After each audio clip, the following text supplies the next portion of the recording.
बिस्मिल्लाहिर्रहमानिर्रहीम। अस्सलाम वालेकुम डियर स्टूडेंट्स, प्रोफेसर ज़ुहैब अपने नए लेक्चर के साथ। स्टूडेंट्स, हम बीएससी मैकेनिक्स का chapter number 6 virtual work study कर रहे हैं और आज हम इस चैप्टर का क्वेश्चन नंबर 3 सॉल्व करेंगे। स्टूडेंट्स, अगर अभी तक आपने हमारा चैनल सब्सक्राइब नहीं किया तो प्लीज़ चैनल सब्सक्राइब कर लें और मैं हमेशा की तरह आज भी रिक्वेस्ट करूँगा कि अपने दोस्तों और क्लास फेलोज़ के साथ हमारे चैनल को ज़रूर शेयर करें। अगर आपका कोई इंस्टाग्राम पे, फेसबुक पे, ट्विटर पे कोई अकाउंट है तो वहाँ पर आपकी एक दिन में हमारे चैनल की एक दिन की प्रमोशन हमारी हौसला अफजाई के लिए काफ़ी होगी, क्योंकि चैनल ग्रो करेगा तो ना सिर्फ ये कि चैनल के ग्रो होगा, इसकी जो रैंकिंग है वो स्ट्रॉन्ग होगी, बल्कि बहुत से और भी स्टूडेंट्स जो आपकी तरह बीएससी के स्टूडेंट्स हैं उनको भी इससे फ़ायदा होगा। मैं पूरी कोशिश करता हूँ पूरी ईमानदारी से कि अच्छे से अच्छा लेक्चर जो है वो आप तक पहुँचा सकूँ, लेकिन अगर इस दौरान आपकी तरफ से कोई पॉजिटिव रिस्पांस आता है तो वो मेरे लिए हौसला अफजाई का बायस होता है। आइए स्टार्ट करते हैं आज का question. 6 equal uniform rods A B B C C D D E F and F A are, each of weight W are freely jointed to form a regular hexagon. तो ये फ्रीली जॉइंट किए गए हैं, A B C D E F, ये एक hexagon बना रहे हैं, रेगुलर हेक्सागन बना रहे हैं। रेगुलर हेक्सागन का मतलब होता है इनका दरमियानी एंगल जो है वो 120 डिग्री होता है। ठीक है जी, ये सारे एंगल क्या हैं, ये 120 डिग्री के एंगल सारे बन रहे हैं। ये सारे एंगल 120 डिग्री के हैं।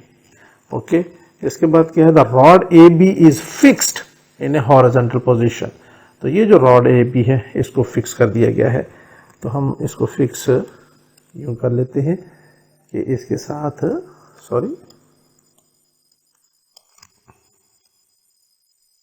एक लाइन लगा लेते हैं ऐसे, और इसके साथ लिख लेते हैं कि दिस रॉड इज फिक्स्ड।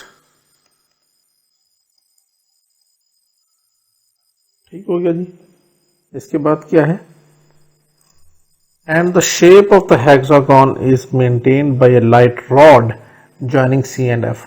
सी और एफ के दरमियान में एक रॉड लगाया गया है। अब ये रॉड है तो इसके अंदर ये जो टी में लिख रहा हूं, this is not the tension but this is the thrust, right. ये थ्रस्ट है। स्ट्रिंग के अंदर टेंशन होती है और रॉड के अंदर थ्रस्ट होता है। Show that the thrust in this rod is 3√W। ये हमने साबित करना है कि इसके अंदर जो थ्रस्ट है उसकी वैल्यू जो 3√W के बराबर है। तो अब इनको 120 डिग्री मैंने आपको बता दिया, अब इसको मैं मिटा देता हूं। It should be understood now. हम क्या करते हैं, हर रॉड का वेट W है, W है, W है, W, W। तो अगर हम इन हेक्सागन के डायग्राम्स को आपस में मिला देते हैं तो हमारे पास ये एक पॉइंट आ जाता है G, ये सेंटर। तो this G is actually the centre of gravity of this whole hexagon. तो ये जो 6W, 6 वेट हैं, 1 2 3 4 5 6, इन सब का वेट जो है वो इस पॉइंट G के ऊपर कंसंट्रेट करेगा, because this is centre of gravity. तो सेंटर ऑफ ग्रेविटी के ऊपर पूरे सिस्टम का वेट क्या करता है, कंसंट्रेट करता है, लाई करता है। तो हम यहां से फिर क्या कर लेते हैं, ये वेट नीचे की तरफ ड्रॉ कर देते हैं और यहां पे मेंशन कर देते हैं कि ये वेट 6W है।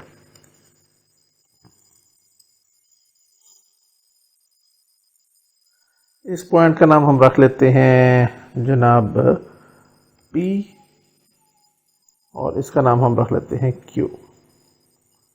ठीक है जी। तो अब हमारे पास ये फिगर तकरीबन कंप्लीट हो गई है। तो हमारे पास फिगर कंप्लीट हो गई, अब इसकी डिस्क्रिप्शन बाकी है। फिक्स पॉइंट भी हमने ले लिया है कि वो ए बी है। तो आइए इसकी डिस्क्रिप्शन यहाँ पे लिख देते हैं जी स्टूडेंट्स। तो यहाँ पे ये डिस्क्रिप्शन लिख दिया मैंने। Consider a regular hexagon ABCDEF consisting of 6 rods each of weight W such that A, B, B, C, C, D, D, E, E, F और F, A इनमें से हर एक की लेंथ जो है वो हमने ले ली L के बराबर. Let G, which is point of intersection of the diagonals, be the center of gravity of the hexagon. Thus the weight 6W lies on it. 6W इस पूरे hexagon का weight. Now consider, अब इसके बाद हमने क्या किया कि फिक्स पॉइंट भी मेंशन कर दिया. तो अब 3 पॉइंट खत्म हो गए. चौथा पॉइंट होता है वर्चुअल डिस्प्लेसमेंट का. तो अब हम कहते हैं now consider virtual displacement in the system such that there is thrust in the rod CF. इसके अंदर रॉड के अंदर थ्रस्ट है. तो हम कहेंगे देयरफॉर, अब हम लिखते हैं इक्वेशन ऑफ वर्चुअल वर्क. सो हम लिखेंगे देयरफॉर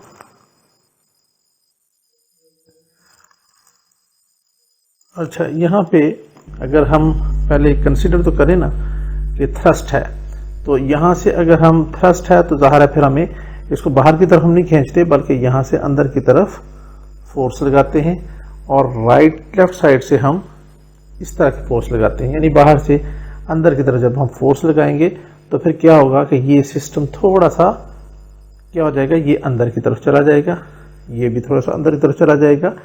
और जब ये दोनों अंदर की तरफ जाएंगे, ये वाली AB रॉड तो फिक्स है, इसमें तो कोई चेंज नहीं आएगी, तो ये ED ऑटोमेटिकली नीचे की तरफ चला जाएगा. तो ये जो सिमेट्रिक किस्म का शेप है इस रेगुलर हेक्सागन की, ये थोड़ा सा लंबूतरा हो जाएगा, जिसे मैं अब आपको ये दूसरी पिक्चर में करके दिखाता हूँ. तो ये देख लें स्टूडेंट्स, ये डॉटेड लाइन से मैंने शो किया है कि जब यहाँ से C पॉइंट से अंदर की तरफ और F पॉइंट से अंदर की तरफ इस थ्रस्ट के ऊपर फोर्स लगाई जाएगी तो फिर क्या होगा कि ये थोड़ा सा सिस्टम नीचे की तरफ आ जाएगा और ये थोड़ा सा लंबूतरी किस्म की इसकी शेप बन जाएगी. ये पॉइंट G जो है वो ऑलरेडी नीचे की तरफ था, ये फर्दर नीचे की तरफ शिफ्ट कर जाएगा और ये 6W ये भी नीचे की तरफ ही एक्ट कर रहा है. सो फिर हम यहाँ से लिख सकते हैं therefore equation of virtual work is, क्या बन जाएगी, दो फोर्सेस हैं, एक थ्रस्ट और एक W. तो पहले लिख लेते हैं थ्रस्ट T डेल्टा, और ये किसके अंदर है, चेंज इसमें वर्चुअल डिस्प्लेसमेंट किस में आएगी, CF या FC में. तो हम लिख लेते हैं T डेल्टा FC, और चूंकि ये थ्रस्ट है तो इसके साथ सिंबल पॉजिटिव आएगा. ये टेंशन का उलट होता है, याद रखिएगा. दूसरी फोर्स है हमारे पास W की, तो ये आ जाएगा 6W डेल्टा. अब आप देखें W कहाँ से एक्ट कर रहा है, इस पॉइंट G से. तो इस पॉइंट G का जो है डिस्टेंस है वो हमने फाइंड आउट करना है इस फिक्स्ड रॉड से. फिक्स्ड लाइन क्या है, P पॉइंट है, तो PG इसके अंदर हमने डिस्टेंस मालूम करना है PG, and this is equal to 0, 6W delta PG. तो अब हमने बताना यह है कि इसके साथ प्लस आएगा या माइनस आएगा. याद रखें ये हमारे पास है फिक्स पॉइंट, और यहाँ से अगर हम G की तरफ सफ़र शुरू करते हैं तो हम नीचे की तरफ जाते हैं. ठीक है जी. जब हमने इसके अंदर वर्चुअल डिस्प्लेसमेंट क्रिएट की तो वो ये पॉइंट नीचे आ गया. अभी भी ये हमने जब इस पॉइंट P से इस पॉइंट नए पॉइंट की तरफ सफ़र किया तो हमें किधर जाना पड़ा, नीचे की तरफ जाना पड़ रहा है. तो डिस्प्लेसमेंट नीचे की तरफ, ये वेट नीचे की तरफ, तो दोनों के दरमियान में एंगल क्या बनेगा, थीटा इज इक्वल टू 0 बनेगा. इसका मतलब है कि यहाँ पे प्लस वर्चुअल वर्क डन आएगा. आई होप ये पॉइंट अब आपको क्लियर हो गया होगा. याद रखें फिक्स पॉइंट से आपने उस तरफ चलना है जहाँ से वो फोर्स एक्ट कर रही है. ये फोर्स एक्ट कर रही है पॉइंट G से, तो हमने मालूम करना है डिस्टेंस PG का. अब डिस्प्लेसमेंट को देखें, P पॉइंट से हम G की तरफ गए तो नीचे की तरफ गए. इसकी नई लोकेशन वो भी नीचे की तरफ है. P पॉइंट से फिर हमने सफ़र शुरू किया, अब ये नए पॉइंट की तरफ गए तो भी हमें नीचे की तरफ जाना पड़ा. तो ये भी नीचे की तरफ, W भी नीचे की तरफ. तो हमेशा याद रखें जब दोनों फोर्सेस या दोनों वर्चुअल डिस्प्लेसमेंट और ये फोर्स दोनों एक ही डायरेक्शन में होंगे तो थीटा 0 होगा और 0 की वजह से वर्क डन पॉजिटिव होगा, क्योंकि cos 0 1 के बराबर होता है। तो इसलिए हमने यहाँ पे प्लस लिख दिया। तो अब क्वेश्चन आसान है, इसको हम कह देते हैं this is our equation number 1। हमने FC मालूम करना है और PG मालूम करना है। तो इसके लिए हम क्या करते हैं कि यहां पे हम एक परपेंडिकुलर ड्रॉ करते हैं। मैं जरा कलर चेंज कर लेता हूं, चलें ये वाला ले लेते हैं। ये हमने एक ये ले लिया और दूसरा ये ले लिया, ठीक है जी। ये हमने दो परपेंडिकुलर ड्रॉ कर दिए। इसको थोड़ा सा मैं ऊपर की तरफ ले जाता हूं और इसको यहां से थोड़ा सा डिलीट कर लेते हैं। अब ये हमने क्यों किया? क्योंकि हमने मालूम करनी है FC की, क्या मालूम करनी है? लेंथ। तो ये एंगल हम फर्ज कर लेते हैं थीटा के बराबर है। ये हमारे पास आ जाएगा 90 degree.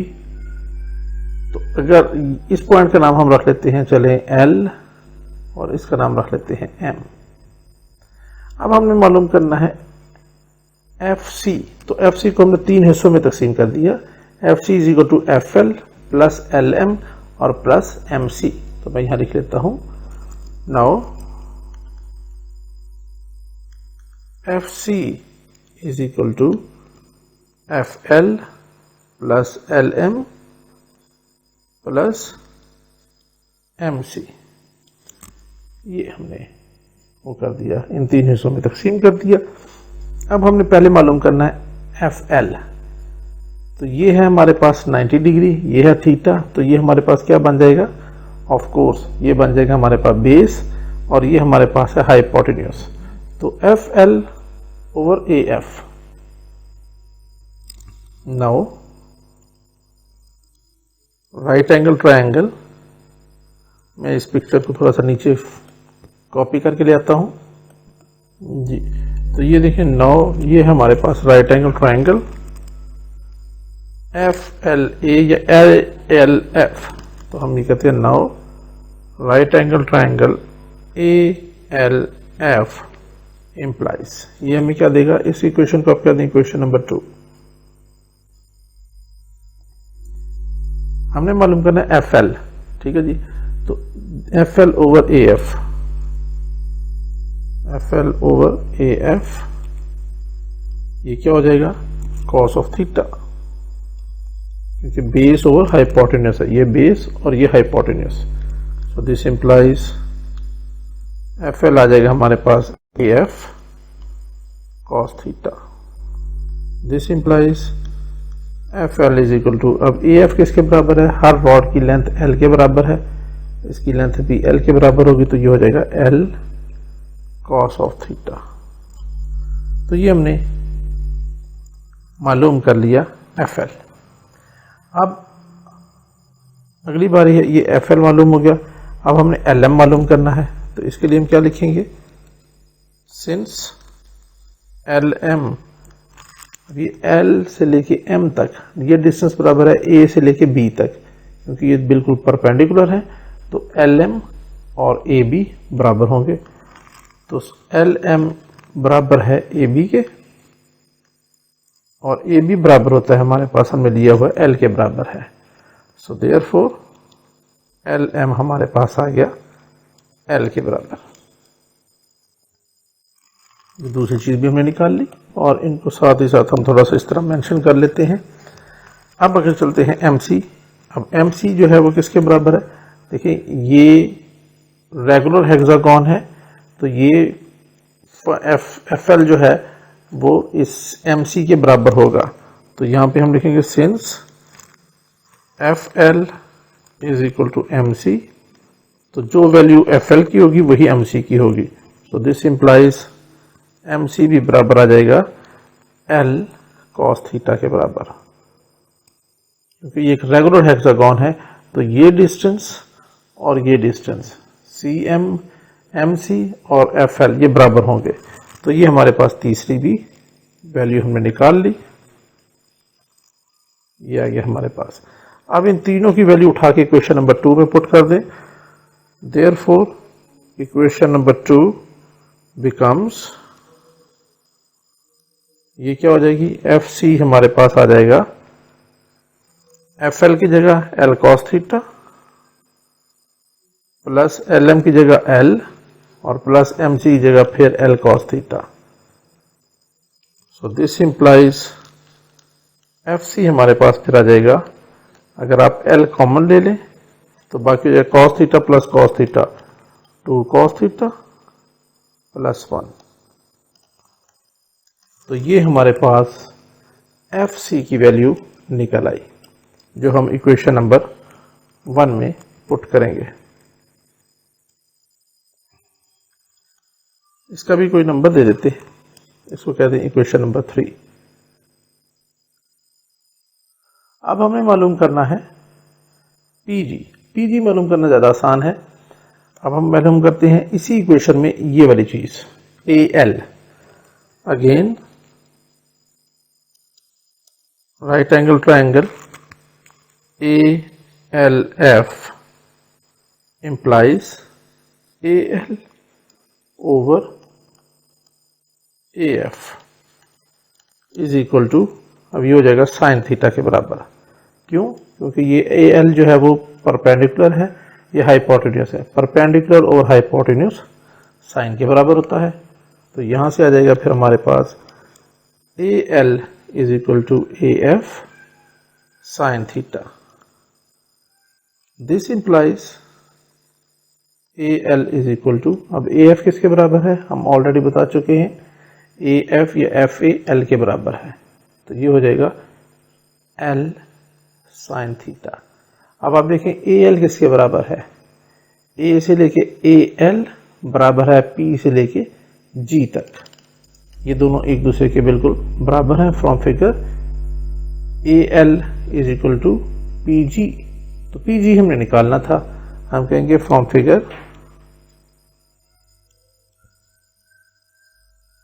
Since AL is equal to PG, so therefore PG की वैल्यू भी यही आ जाएगी L साइन थीटा। इसको हम इस रेक्टेंगल में शो कर देते हैं और इसको कह देते हैं this is our equation number 4। अब ये इक्वेशन 3 और 4 की वैल्यूज 1 में पुट कर दें। Put values in equation number 1। हमारे पास क्या आ जाएगा, सबसे पहले हमारे पास इक्वेशन 1 किधर है, T डेल्टा FC, तो हमने लिखा T डेल्टा और FC की जगह हमने ये लिख दिया L into 2 cos theta plus 1 और ये ब्रैकेट क्लोज प्लस, इसके बाद है 6WPG, तो हमने लिखा 6W और डेल्टा PG, डेल्टा PG की जगह वैल्यू आएगी L sine theta and this is equal to 0। तो चेक करने दें क्या डेल्टा हमने लिखा था वहां पे, जी हाँ ठीक है डेल्टा लिखा हुआ है। तो अब इसको सॉल्व करने की जरूरत है। अब आप यहां से देखें ये L और ये L ये कॉमन बाहर निकाल लिया, बाकी कह रहे क्या इसको अंदर ले जाएं, T delta 2 cos theta plus 1, ये ब्रैकेट प्लस L बाहर जा चुका है तो ये रह जाएगा 6W और साथ में आ जाएगा delta sine theta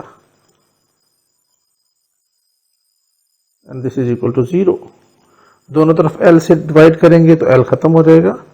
so therefore आगे क्या आएगा T, अब इसकी डेरिवेशन, तो 2 cos थीटा का डेरिवेटिव हो जाएगा 2 साइन ऑफ थीटा और साथ में आ जाएगा माइनस साइन, क्योंकि cos थीटा का डेरिवेटिव क्या होता है, माइनस होता है, और थीटा का डेरिवेटिव हो जाएगा डेल्टा थीटा। 1 का डेरिवेटिव 0 हो जाएगा बिकॉज दिस इज कांस्टेंट इसको नहीं लिखते, प्लस 6w साइन थीटा का डेरिवेटिव हो जाएगा कॉस थीटा और थीटा का डेरिवेटिव आ जाएगा delta theta and this is equal to 0। अब ये डेल्टा थीटा और ये डेल्टा थीटा ये दोनों आ गए कॉमन, बाहर निकाल लिया। बाकी क्या बन गया, 2 को t से मल्टीप्लाई किया तो ये -2t sine of theta plus 6w cos of theta and this is equal to 0। अब डेल्टा थीटा तो 0 हो नहीं सकता, बहुत दफा बता चुके, since delta theta is not equal to 0 so therefore -2t sine of theta plus 6w cos of theta this is equal to 0। अब हमने मालूम करना है t, तो ये हो जाएगा t इंटू -2 साइन थीटा और इसको उठा के इक्वेशन के दूसरी तरफ ले जाएं, -6w हो जाएगा इंटू कॉस थीटा।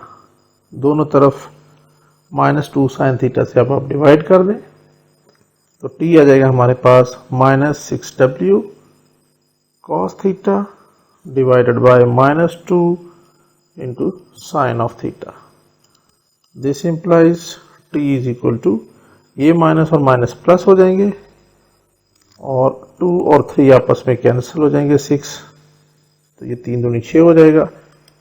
ऊपर हो गया अब हमारे पास 3w और ये cos theta over sin theta ये होता है cot थीटा के बराबर। अब cot थीटा को हम थोड़ा सा सिंप्लीफाई कर लेते हैं, this is equal to 3w over, इसको लिख सकते हैं cot थीटा को 1 ओवर tan थीटा, क्योंकि ये 1 over tan theta cot theta के बराबर होता है। अब हमने शुरू में आपको बताया था कि थीटा किसके बराबर है। देखिए शुरू में मैंने बताया था आपको कि यहीं पे देने कि इनमें से हर एंगल जो है वो किसके बराबर है, ये पूरे का पूरा एंगल 120 डिग्री के बराबर है। तो ये 2 थीटा, और लेकिन ये थीटा जो है वो इसका आधा है यहाँ तक, ठीक है जी। तो आधा एंगल किसके बराबर होगा, अगर 2 थीटा हमारे पास ये पूरा एंगल है, ये थीटा है यहाँ तक और ये दूसरा एंगल ये भी थीटा है यहाँ तक, तो 60 ये हो जाएगा और 60 ही ये हो जाएगा। तो गोया थीटा हमारे पास किसके बराबर आ जाता है, यहाँ पे इस ट्रायंगल में भी वो 60 के बराबर है। तो यहाँ पे फिर हम लिख लेंगे टेंजेंट थीटा की जगह पे 60 डिग्री। तो यहाँ पे आ जाएगा this implies t is equal to 3w over tangent 60 degree because theta is equal to 60 degree. तो यहां से फिर हमारे पास आ जाएगा t is equal to 3w tan 60 degree 3 under root के बराबर होता है। सो देयरफॉर t आ गया हमारे पास, ये 3 है, 3 की पावर 1, नीचे 3 की पावर 1/2 है, तो इसको सिंप्लीफाई करेंगे, ये हो जाएगा 3 अंडर रूट w। और डियर स्टूडेंट्स यही हमारा मतलूबा रिजल्ट भी है। Hence the result। I hope students कि ये छोटा सा आसान क्वेश्चन आपको अच्छी तरह समझ में आ गया होगा। लेक्चर पसंद आया हो और कॉन्सेप्ट आपका मज़ीद बेहतर हुआ हो तो ज़रूर कमेंट में मेंशन कीजिएगा, लाइक कीजिएगा, अपने दोस्तों के साथ ज़रूर शेयर कीजिएगा। मिलती है इंशाल्लाह अपने नेक्स्ट लेक्चर में, जब तक के लिए इजाज़त, अल्लाह हाफिज़।